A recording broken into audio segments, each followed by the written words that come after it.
Hello అండి. అందరూ బాగున్నారా?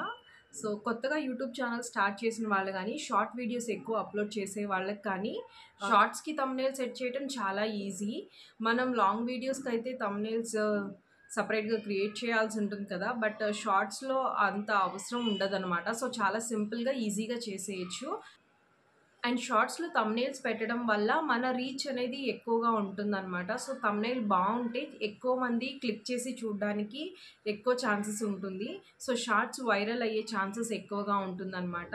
సో, ఇంకా టైం వేస్ట్ చేయకుండా నేను మీకు ఎలా థంబ్‌నెయిల్ అనేది పెట్టొచ్చనేది వీడియో అయితే చూపిస్తున్నాను చూడండి. మీరైతే యూట్యూబ్ ఓపెన్ చేసి మీరు ఏ ఛానల్‌లో అప్‌లోడ్ చేయాలనుకుంటున్నారో ఆ ఛానల్ అయితే ఓపెన్ చేయండి. ఇక్కడ మనం ఇలా క్లిక్ చేసిన వెంటనే మనకి అప్‌లోడ్ ఆప్షన్ అయితే కనిపిస్తుంది. ఇది వైటీ స్టూడియోలో చేయకండి. రాదు థంబ్‌నెయిల్ పెట్టే ఆప్షన్. మనం మామూలుగా యూట్యూబ్‌లోనే చేయాలి. సో, ఇక్కడ చాలా క్లిప్స్ ఉన్నాయి కదా! వీటిల్లో నుంచి ఏదో ఒక క్లిప్ మనకు కావాల్సింది తీసుకోవచ్చు. సో, నేనైతే ఈ క్లిప్ తీసుకున్నాను. సో, ఇక్కడ డన్ అని ప్రెస్ చేయండి. ఇప్పుడు ప్రాసెస్ అవుతుంది కదా! ఇట్లా ఒక 2, 3 సెకండ్స్ పడుతుంది ప్రాసెసింగ్ అంతా అవ్వడానికి. రైట్ బటన్ ఉంది కదా! దాని మీద క్లిక్ చేస్తే నెక్స్ట్ స్టెప్‌కెళ్ళిపోతుంది. ఇక్కడ మనం టెక్స్ట్ కావాలంటే యాడ్ చేసుకోవచ్చు. ఫిల్టర్స్ యాడ్ చేసుకోవచ్చు. పైన యాడ్ సౌండ్ అని ఉంది కదా! అక్కడైతే మనం సాంగ్స్ ఏదన్నా కావాలన్నా కూడా మనం యాడ్ చేసుకోవచ్చనమాట. సో, మీకు కావాల్సినయి మొత్తం ఇక్కడ యాడ్ చేసుకొని ఫిల్టర్స్ కానీ ఏదైనా అప్లై చేయాలంటే చేసుకొని తర్వాత నెక్స్ట్ అనే బటన్ మీద అయితే క్లిక్ చేయాలి.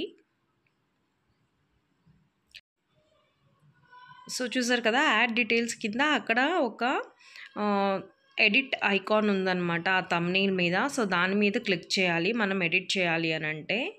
సో, దాని మీద మనం క్లిక్ చేశాక ఒక రీల్ లాగా అయితే ఓపెన్ అవుతుంది.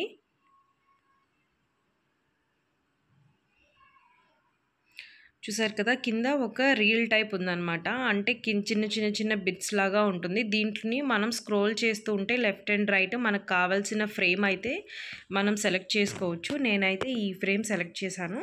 ఇప్పుడు మీరు ఇక్కడ టైటిల్ ఇవ్వండి. అండ్ షార్ట్స్‌కి టైటిల్ ఎలా రాయాలి? ఏమేమి హ్యాష్ ట్యాగ్స్ ఇవ్వాలి అని మీకేమన్నా డౌట్ ఉంటే కింద కామెంట్ చేయండి. నేను ఇంకొక వీడియో చేస్తాను దాని మీద. సో, ఈరోజు తొలి ఏకాదశి కదా! నేను జస్ట్ కొన్ని క్లిప్స్ అయితే తీసి పెట్టుకున్నాననమాట. అప్‌లోడ్ చేద్దామని. ఆల్రెడీ వీడియో అయితే అప్‌లోడ్ చేసేసాను. బట్ ఇది మీకు చూపించడం కోసం చేస్తున్నాను. సో, నేను ఓన్లీ 1 హ్యాష్ ట్యాగ్ అయితే యూజ్ చేశాను షార్ట్స్ అని. చూసారు కదా! అక్కడ కింద ప్రాసెసింగ్ అప్‌లోడ్ అప్డేట్ అయితే వచ్చేసింది. ఇప్పుడు మనం వైటీ స్టూడియోలోకెళ్ళాలి. వైటీ స్టూడియోలోకెళ్తే ఇక్కడ మన షార్ట్స్ అనే దాని మీద క్లిక్ చేస్తే ప్రాసెసింగ్ అవుతూ ఉంటుందన్నమాట.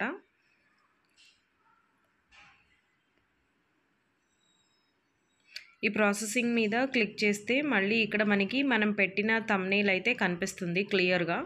చూసారు కదా! మనం అక్కడ ఏది సెలెక్ట్ చేసుకున్నామో అదే కనిపిస్తుంది. మీరు గనుక ఎడిట్ బటన్ మీద నొక్కి ఫ్రేమ్ అయితే సెలెక్ట్ చేసుకోకపోతే మీరు అప్‌లోడ్ చేసిన తర్వాత మళ్ళీ వైటీ స్టూడియోలో థంబ్‌నెయిల్ అనేది చేంజ్ అయిపోతుంది. సో, అదైతే మీరు గుర్తుపెట్టుకోండి.